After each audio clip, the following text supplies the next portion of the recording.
Daily 8 English Podcast. From Daily8English. Hey, fellow English learners. It's good to see you all. Welcome back to Daily 8 English, where 8 minutes a day builds the fluency of a lifetime. I'm Tom. And I'm Olivia. Let's get started. Olivia, I have a confession. I once wrote a follow-up email, read it again, and thought, wow, I sound like a tiny office police officer. A tiny office police officer? Yes, very polite uniform, very serious clipboard. The email said, please respond as soon as possible. And suddenly I sounded impatient. That is the danger, isn't it? Follow-up messages are normal, but they can feel awkward because you are asking for attention, a reply, or a decision. Exactly. Maybe you sent a proposal. Maybe you asked for feedback. Maybe your manager said, I'll check and get back to you, and then silence. And you do not want to disappear. But you also do not want to sound pushy, needy, or annoyed. So today, we are not doing generic business English. We are building a follow-up toolkit you can actually use. We will talk about timing, tone, useful phrases, and how to make your message feel helpful instead of demanding. By the end, you will know how to follow up in email, chat, and meetings without sounding like you are chasing someone down a hallway. Good. Nobody wants hallway chasing English. Technique 1. Start with context, not pressure. Many follow-ups sound pushy because they begin with the demand. For example, can you update me or any news? Those are not terrible, but they can feel a little sharp if the other person is busy. A softer version begins by reminding them what you are talking about. Context helps the reader relax. Try this. I wanted to follow up on the proposal I sent on Tuesday. Or, just checking in on the feedback request from last week.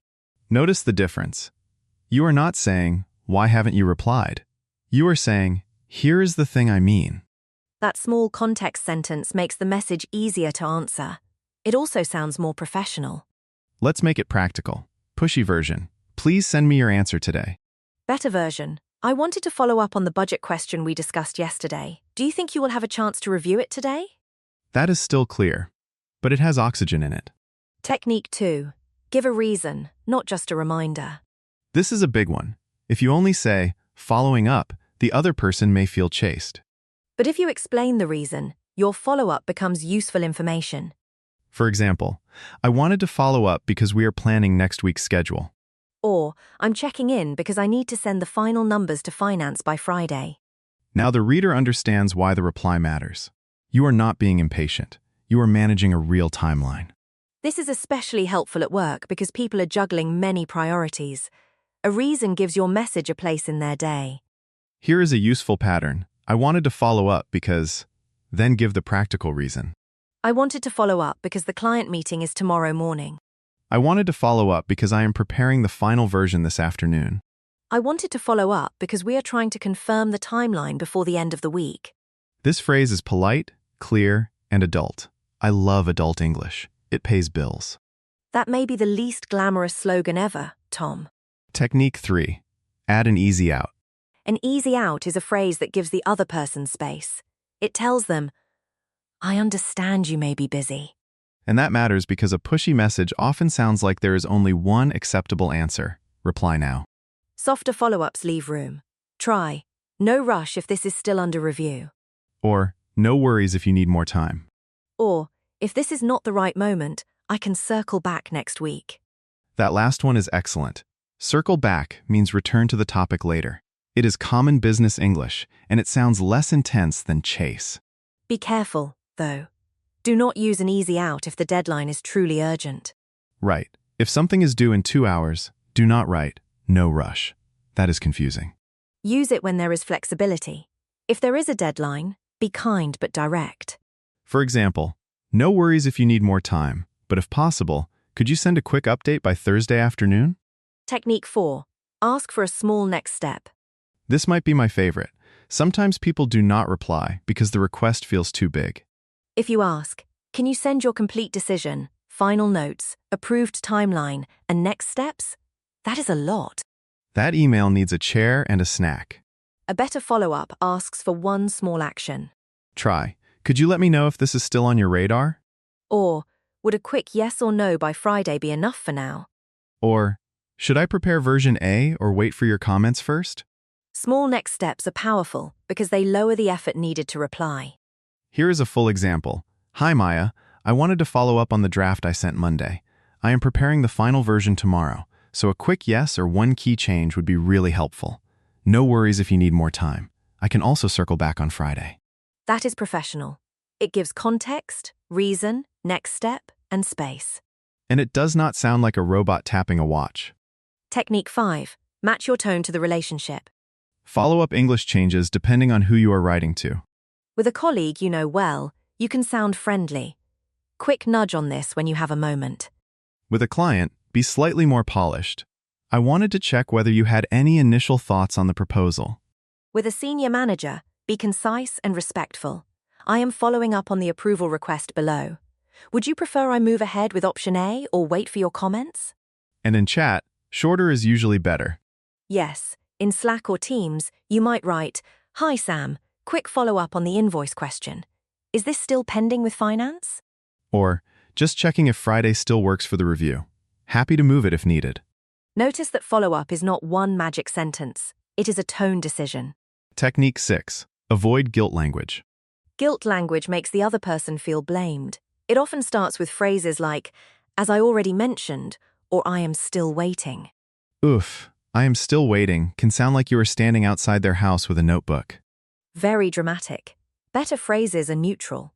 Instead of, as I already mentioned, I need your response. Say, I wanted to bring this back to the top of your inbox.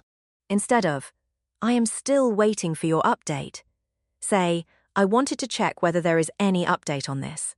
Instead of, you have not replied, say, I know things are busy, so I wanted to check in. Neutral language protects the relationship. It also keeps your message calm. Now let's build 3 ready-to-use follow-up scripts. First, a polite email after sending a document. Hi Priya, I wanted to follow up on the draft report I sent on Tuesday. We are hoping to finalize it by Friday, so 1 or 2 key comments would be really helpful.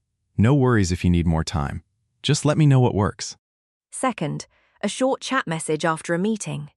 Hi Omar, quick follow-up from today's meeting. Should I go ahead with the client summary, or would you like to review the notes first? Third, a client follow-up after no reply. Hi Elena, I hope your week is going well. I wanted to check whether you had a chance to look over the proposal. If it is still under review, no problem at all. Would next Tuesday be a better time for me to follow up? These work because they are clear without being heavy. Word tour time. First word, nudge. A nudge is a gentle reminder. You can say, "just sending a quick nudge on this." Second, circle back. It means return to a topic later. I can circle back next week if that is easier. Third, pending. Pending means not finished yet, still waiting. Is this still pending with the legal team? Fourth, bandwidth. In work English, bandwidth means time or capacity. Do you have the bandwidth to review this today? Fifth, tentative. Tentative means not final. We have a tentative deadline of Friday. Sixth, align. To align means to agree or coordinate. I wanted to align with you before sending the final version. Listener challenge. Think of one real thing you are waiting for. Feedback, approval, a reply, or a decision. Now write a 3-sentence follow-up. Sentence 1, context. Sentence 2, reason. Sentence 3, small next step or easy out. For example, I wanted to follow up on the design notes from Monday. I am preparing the update tomorrow, so one quick comment would help. If you need more time, I can circle back on Friday. Say it out loud once, then make it slightly warmer. That is how you build natural professional English. So here's your reflection question. What is one follow-up message you have been avoiding, and how could you make it clear, kind, and easy to answer? Just sit with that for a moment. Because that honest reflection, that's where real growth lives. If today's episode helped you, hit subscribe. New episodes every Monday, Wednesday, and Friday. I'm Tom. I'm Olivia. Take care of yourselves, and we'll see you next time.